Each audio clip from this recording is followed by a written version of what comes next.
السلام علیکم دوستو، کیسے ہیں آپ سب؟ میں زبینہ فیاض ایک بار پھر آپ کے ساتھ تو میں شروع کر رہی ہوں کتاب غم نہ کرے، جس کے رائٹر ہے ڈاکٹر آئز القرنی اور جس کا ترجمہ کیا ہے غدریف شہباز ندوی صاحب نے۔ تو شروع کرتے ہیں غم نہ کرے پارٹ 10۔ چھوٹی باتوں پر آپ ٹوٹ نہ جائیں۔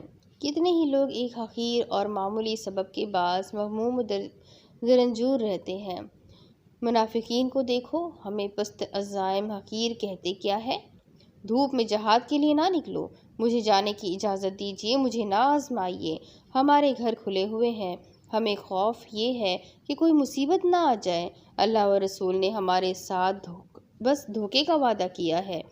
کیسی پستی ہے ان کی باتوں میں، کیا ہی احساس کمتری ہے ان کی نظریں، بس پیٹ، صحن، اچھے گھر اور محلات تک ہی دیکھ پاتی ہے، اعلیٰ قدروں کے آسمان تک ان کی نگاہیں اٹھتی ہی نہیں، فضائل کے ستاروں کو یہ دیکھتے ہی نہیں، ان کی سوچ اور فکر بس گھوڑا، کپڑا، جوتا اور کھانا ہے۔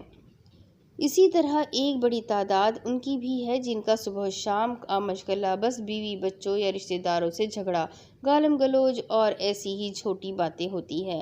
ان لوگوں کے لیے یہی باتیں اہم ہیں، ان کے پاس کوئی بڑا مقصد، کوئی بلند ارادہ ہی نہیں جو ان کا وقت لے اور مشغول رکھے۔ کہا جاتا ہے کہ جب برتن سے پانی نکل جاتا ہے تو اس میں ہوا بھر جاتی ہے، لہٰذا سوچئے کہ جس مسئلے میں آپ پریشان اور مغموم ہیں وہ کیسا ہے؟ کیا آپ کی یہ پریشانی اس لائق ہے کہ آپ اسے اپنی عقل، گوشت، خون، راحت اور وقت سب دے دیں؟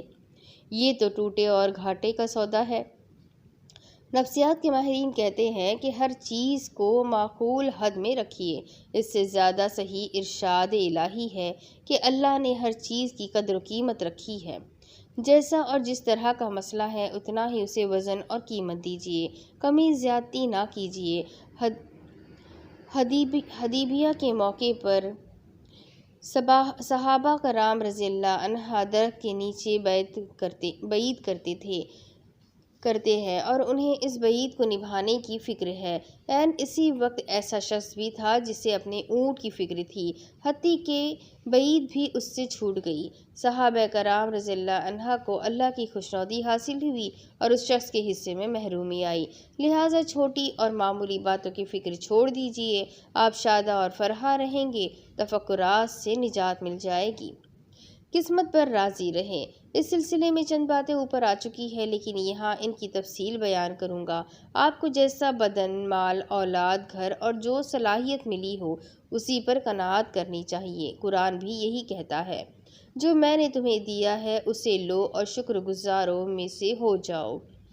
علماء سلف میں اکثر اور پہلی نسل کے لوگ غریب فقیر تھے، نہ ان کے پاس عطیے تھے، نہ شاندار مکانات، نہ گاڑیاں، نہ غلام۔ اس کے باوجود وہ معاشرے پر اثر انداز ہوئے، انہوں نے اپنے آپ کو اور انسانیت کو زبردست فائدے پہنچائے، کیونکہ انہیں اللہ نے جو بھی خیر کی توفیق دی اسے انہوں نے صحیح راستے میں لگایا، اس لیے ان کے اعمال اور اوقات اور صلاحیتوں میں برکت دی گئی۔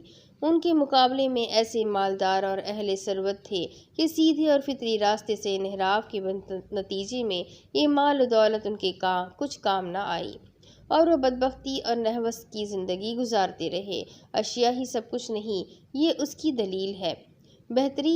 بہتری آپ کو ملیں گی جن کے پاس عالمی ڈگریاں ہیں لیکن اپنے فہم، اثر اور دین کے لحاظ سے ان کا کوئی شمار نہیں، جبکہ بہتری ایسی بھی ہے جن کا علم تو محدود ہے لیکن اسی کو انہوں نے فائدے، اصلاح اور تعمیر کا ابھرتا چشمہ بنا دیا ہے۔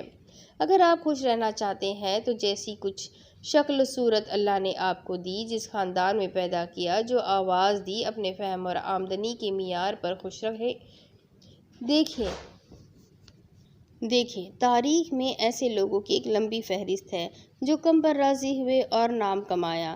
عطا بن رباح اپنے زمانے کے سب سے بڑے عالم تھے، وہ آزاد کردہ غلام تھے، کالے چپٹی ناک والے، مسلول البدن اور گنجے تھے۔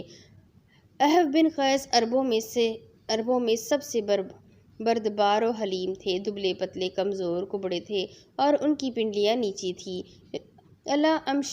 اپنے زمانے کے سب سے بڑے محدث تھے۔ یہ آزاد کردہ غلاموں میں سے تھے۔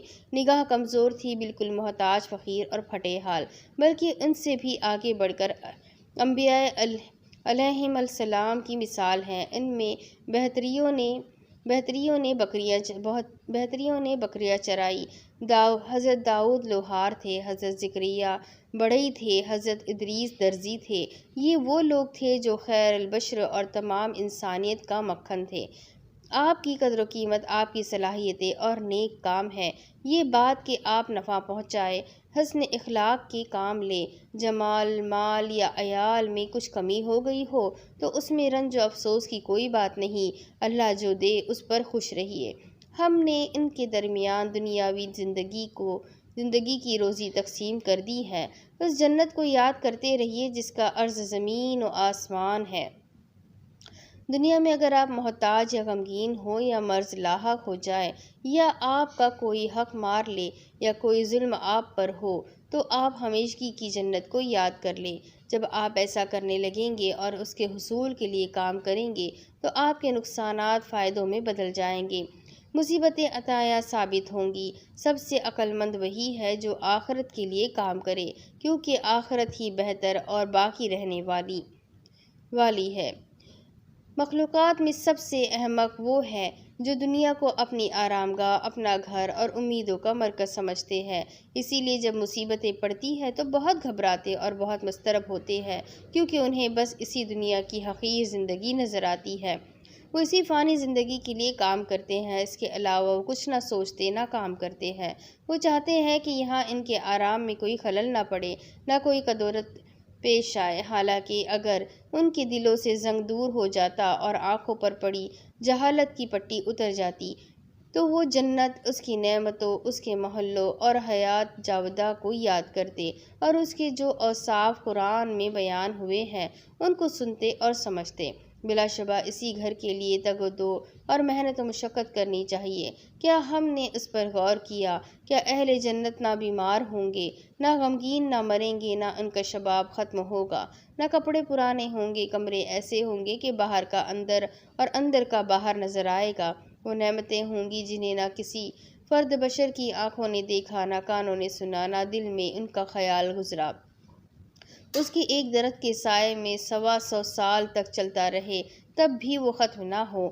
خیمے اتنے بڑے کہ 60 میل لمبے، اس کی نہریں جاری، اس کے محلات شاندار، اس کے پھل قریب لٹکے ہوئے، اس کے چشمے روا، اس میں مسحریاں آراستہ، جام جا بجا رکھے ہوئے، گدے اور قالین و تکیے قرینے سے بچھے ہوئے، اس کی خوشی مکمل، ہر طرف خوشبو، ہر جا شادابی، اس کا وصف ناقابل بیان۔